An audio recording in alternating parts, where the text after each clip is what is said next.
এক বেচারা মৃত্যু সজ্জায়, তার আবার একটা ব্যবসা ছিল, লাগাই ব্যবসা। সবাই বুঝে ফেলেছে এটি কি? হ্যাঁ, লাগাই ব্যবসা আছে কিনা?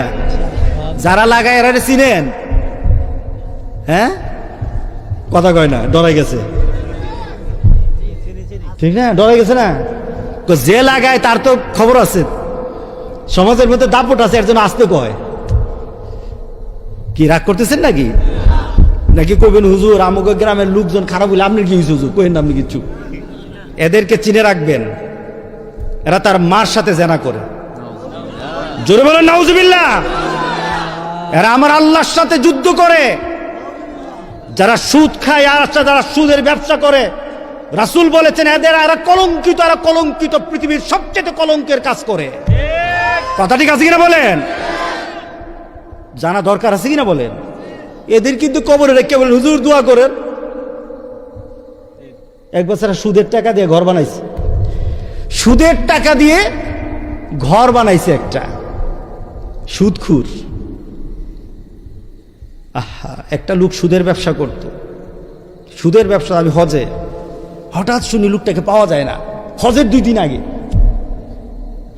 দিন আগে আর পাওয়া যাইতেছে না। সে মদিনা থেকে আসছে, মদিনা থেকে আইসি হজে যাবে, এর 2 দিন পরে হজ। হারাই গেল শেষ। হ্যাঁ, আল্লাহ মাফ করুক তাকে। আজকে পৃথিবীতে সুদের টাকা দিয়ে তারা ঘর বানায়, এরপরে লিখে দে सूद से बनाया हुआ इमारत, उस पर लिखा हुआ हाजा मिन फضل रब्बी। সুদের টাকা দিয়ে ঘর বানায়, আর ওই ঘরের মধ্যে লেখে এটা আল্লাহ আমারে দিছে। এত আস্তে নাউজুবিল্লাহ। সুদখুর আছে কিনা? সুদখুরের জানাজা যাবেন না, সুদখুরের কোনো জানাজা হওয়া দরকার নাই। কথা ঠিক আছে কিনা বলেন? যারা সুদখুর এরা আমার আল্লাহর সাথে যুদ্ধ করে। রাগ করতেছেন? আচ্ছা, কবরবাসীর ট্রিটমেন্টটা কি কবরে যাওয়ার পর হবে নাকি আগে হবে? হ্যাঁ, কবরে যারা গেছে তাদের জন্য দোয়া করতে পারি, এর বেশি কিছু করতে পারবো না। কিন্তু এখন কিন্তু আমি ট্রিটমেন্ট করতে পারি, ঠিক না? এখন আমি ট্রিটমেন্ট করতে পারি যে কবরে যাওয়ার আগে কবরে শান্তি পাওয়ার ব্যবস্থা নিয়ে কবরে যাও। নতুবা তুমি মনে রেখে দিও, মাহফিল করো আর হজ করো, টাকা দান করো, যাই করো, যদি সুদ খাও আল্লাহর কসম খেয়ে বলি আল্লাহ মাফ করবে না তোমাকে। বলতে পারি কি না? সাহাবায়ে কেরামের জীবন আমার জীবন হোক, সুদের টাকা আমরা নেব না। আল্লাহ সুবহানাহু ওয়া তাআলা যেটা বলেছেন, হারবু মিনাল্লাহি ওয়া রাসূলি, আল্লাহ এবং রাসূলের সাথে যুদ্ধ করা। 70টা গুনাহ। কয়টা গুনাহ সুদের? আমি আখাউড়াতে সুদের ব্যাপারে একটু লম্বা ওয়াজ করতেছিলাম, জানি না আমার ওই দিন আবেগও ছিল, কথা বলতেছিলাম, হঠাৎ একটা লোক মাঝে থেকে এমন জোরে চিৎকার দিল, লোকটা পড়ে গেল। আমি এটাই চিন্তা করলাম, সুদের গুনার মধ্যে যে একটা প্রভাব আছে এটা তার মধ্যে ঢুকছে। আল্লাহু আকবার বলি। কেমন? রাসূল পাক সাল্লাল্লাহু আলাইহি সাল্লামের দরবারে এক মহিলা এসে বলল, ইয়া রাসূলুল্লাহ, আমি জিনা করেছি। রাসূল পাক সাল্লাল্লাহু আলাইহি সাল্লাম মুখটা ফিরিয়ে নিলেন। আবার মহিলাটা ফিরে বলল, রাসূলের চেহারার কাছে গিয়ে বলল, ইয়া রাসূল, আমি জিনা করেছি। আবার ফিরে দিলেন রাসূল। তৃতীয়বার আবার মুখটা ফিরে বলল, ইয়া রাসূলুল্লাহ, আমি জিনা করেছি। কয়বার হলো? রাসূল পাক সাল্লাল্লাহু আলাইহি সাল্লাম সেই মহিলাকে বললেন, তুমি জিনা করেছো, আমি বারবার মুখটা ফিরিয়ে নিচ্ছি, তুমি বারবার বলতে আছো এই কথাটা, তুমি বারবার বলছো এই কথাটা, কিন্তু জিনা করার পর কারণে তোমার পেটে কি কোনো বাচ্চা এসেছে কিনা? ইয়া রাসূলুল্লাহ, এসেছে। যাও, তুমি চলে যাও। তুমি দোষ করেছো, কিন্তু পেটের বাচ্চা তো কোনো দোষ করে নাই। তোমার শাস্তি হবে সেটা সত্যি, তুমি মেনে নিয়েছো, মহিলা চিৎকার করে বললেন, ইয়া রাসূলুল্লাহ, জেনা করার সময় তো করেছি, তখন তো হুঁশ ছিল না, কিন্তু করার পর আখিরাতের কথা চিন্তা করেছি। হাসরের ময়দানে সকল মানুষের সামনে যখন আমি দাঁড়িয়ে যাব, আমি কাঠগড়ায় একটা মহিলা দাঁড়ানো, অপর পাশ থেকে প্রশ্ন করা হবে, কেন জেনা করলা? এত সুন্দর দেহটা আমি দিলাম, দেহ ব্যবহারের নিয়ম তো আমি দিলাম, কেন ব্যবহার করলা না? পৃথিবীর সকল মানুষের সামনে যখন আল্লাহ আমাকে জিজ্ঞাসা করবেন, আমি কি উত্তর দেব? আল্লাহ সুবহানাহু ওয়া তাআলা যখন বলবেন, কেন জিনা করলা, সব মানুষ তাকিয়ে থাকবে, আল্লাহ আমার প্রতি রাগ হয়ে যাবেন। আল্লাহ যখন বলবেন, তোকে এত সুন্দর করে দুটো চোখ দিলাম, নাক দিলাম, কান দিলাম, এত সুন্দর দেহটা আমি বানালাম, আর তুই আমার কথা মানলি না রে বান্দি, কেন মানলি না? এত মানুষের সামনে যখন আল্লাহ আমাকে এইভাবে প্রশ্ন করবে, আমি কি জবাব দেব? গোটা পৃথিবীর সব মানুষ আমার দিকে তাকিয়ে থাকবে, আমি তো লজ্জিত হয়ে যাব, আমি কি করব? এই ভয় যখন কলিজায় ঢুকে গেল, ইয়া রাসূলুল্লাহ, আমার আর সহ্য হলো না।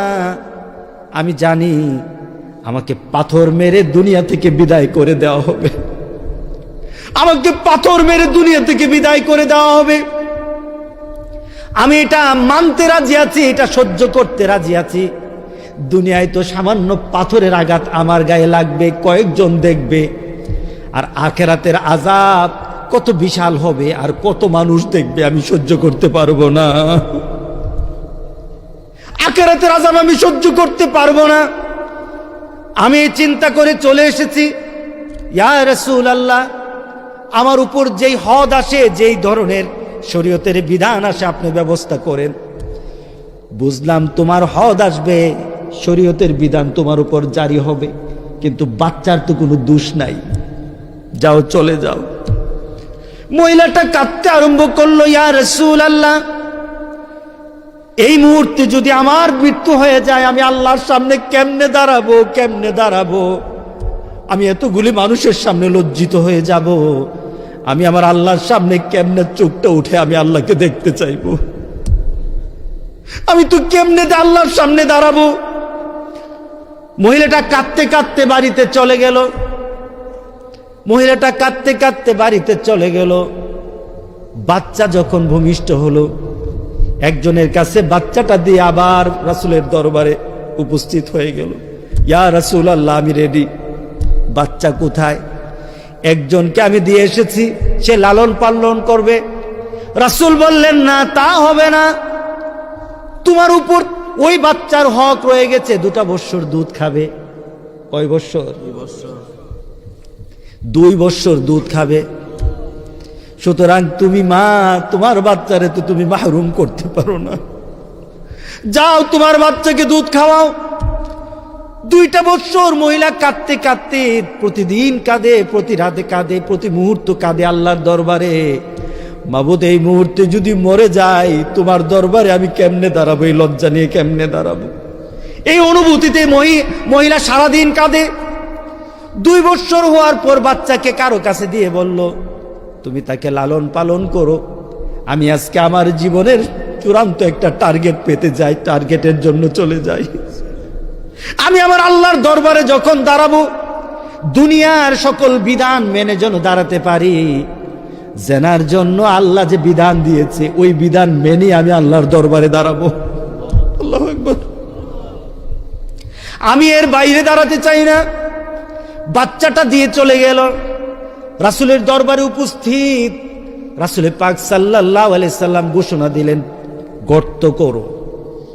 গর্ত করা হলো, কোমর পর্যন্ত তাকে মাটির মধ্যে দাবিয়ে দেওয়া হলো। সাহাবায়ে কেরাম চতুর্পাশে দাঁড়িয়ে গেল, পাথর মারা আরম্ভ করলো। যেটা কোরআনের বিধান, ওইভাবে পাথর মারা আরম্ভ করলো। পাথর মারতে মারতে তাকে ছিন্ন বিচ্ছিন্ন করে দেওয়া হলো। মহিলা তবু একটা টু শব্দ করে না। হঠাৎ একটা পাথর তার মাথার মধ্যে লাগলো, মাথা দিয়ে ফিনকি রক্ত বের হলো। রক্ত গিয়ে হযরত উমরের গায়ে লাগলো। ওই রক্তটাকে ঘৃণার সাথে ফেলে দিল, কারণ একটা জেনাকারী মহিলার রক্ত লজ্জার সাথে, সেই লজ্জার সাথে ঘৃণার সাথে রক্তটাকে ফেলে দিল। পরবর্তীতে রাসূল শুনতে পেলেন, হযরত ওমরকে বললেন, সাহাবায়ে কেরামকে বললেন, ও সাহাবারা, তার রক্ত কি তোমরা ঘৃণা করো না? ঘৃণা করো না? আজকে কতটা বছর সে চোখের পানি ফেলে ফেলে এই অপেক্ষাটা করতেছিল কখন তাকে শাস্তিটা দেওয়া হবে। তিলকা হুদুদুল্লাহ, এটা হলো আল্লাহর বিধান। এই বিধান কখন সে পালন করবে এর জন্য অপেক্ষা করতেছিল। তার মগজের মধ্যে, তার ব্রেইনের মধ্যে আল্লাহ ছাড়া, আখিরাত ছাড়া আর কিছু তার ব্রেইনের মধ্যে ছিল না, কিচ্ছু ছিল না। এই মহিলাটার রক্ত তুমি ঘৃণা করো না। এমন একটা তওবা করেছে এই মহিলা, এমন একটা তওবা করেছে এই মহিলা, এই তওবাকে যদি ভাগ করে দেওয়া হয় তাহলে মদিনার আশেপাশে যত গুনাহগার আছে সবার গুনাহগুলি এক তওবাতে মাফ হয়ে যাবে।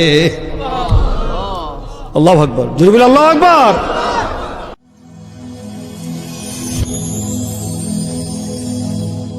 Rose TV 24.